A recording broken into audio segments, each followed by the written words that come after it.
बिल्लाहिमिनश्शैतानिर्रजीम बिस्मिल्लाहिर्रहमानिर्रहीम। तस्बीह अल्लाह ताला की, दुरूद व सलाम आखिरी नबी हज़रत मोहम्मद सल्लल्लाहु अलैहि वसल्लम पर। मैं राय आबिद अली खरर रास्त नुक्ता के फ़ोरम से हाज़िर खिदमत में। मेरे देखने और सुनने वालों को सलाम। आज का हमारा मौजू है तलाक़ क्या होती है और तलाक़ की कितनी किस्में होती हैं। दीन इस्लाम में निकाह का मतलब है शादी या शादी का मुआहदा, कुछ लोग इसको सिविल कॉन्ट्रैक्ट भी कहते हैं, यानी ऐसा इकरार जिसके तहत एक मर्द और एक औरत अपनी ज़िंदगी एक साथ गुजारने का अहद करते हैं। लेकिन अगर वो दोनों फरीक या कोई एक फरीक यानी कि मर्द या औरत इस मुकद्दस रिश्ते को बरकरार ना रख सकते हों, वजह खा कोई भी हो, तो एक दूसरे से अलग हो जाते हैं, इसको तलाक़ कहते हैं। तलाक़ अरबी ज़ुबान का लफ्ज़ है जिसका मतलब है आज़ाद होना, यानी निकाह के मुआहदे से आज़ाद होना।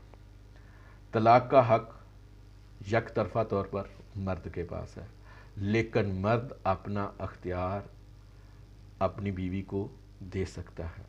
वो शादी से पहले दे सकता है, निकाह तहरीर करते वक्त दे सकता है, या बाद में भी दे सकता है। तलाक़ की कई एक इक़साम हैं, लेकिन जो मौजूदा वक्त के मुताबिक सामने आती हैं उनका हवाला मैं देता हूँ। नंबर 1, एला।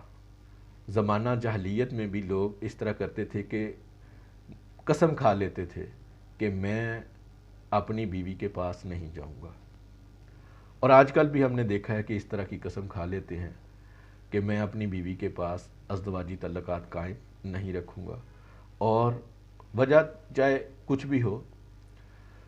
और अगर ऐसी कसम खाने के बाद 4 माह तक वो अपनी अज़दवाजी तल्लुक कायम नहीं करते तो इस सूरत में तलाक़ हो जाती है। नंबर 2, ज़हार। अगर खामंद अपनी बीवी को हुर्मत के रिश्तों की तशबीह दे दे, यानी माँ, बहन, खाला, फूफी वगैरह के तशबीह दे दे, तो फिर भी तलाक़ हो जाती है। और अगर वो 4 माह तक इस तशबीह के बाद अज़दवाजी तल्लुकात कायम नहीं रखता तो फिर तलाक़ हो जाती है।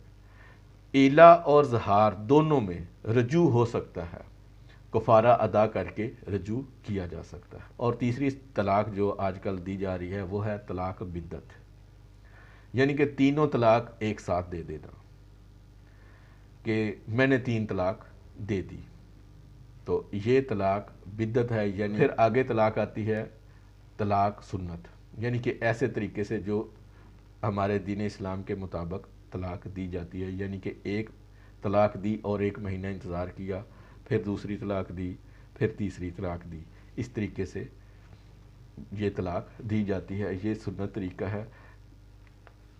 और चौथी तलाक़ है अगर दीन इस्लाम से कोई फ़रीक खामंद या बीवी मुनहर्रफ हो जाए तो फिर भी तलाक़ हो जाती है।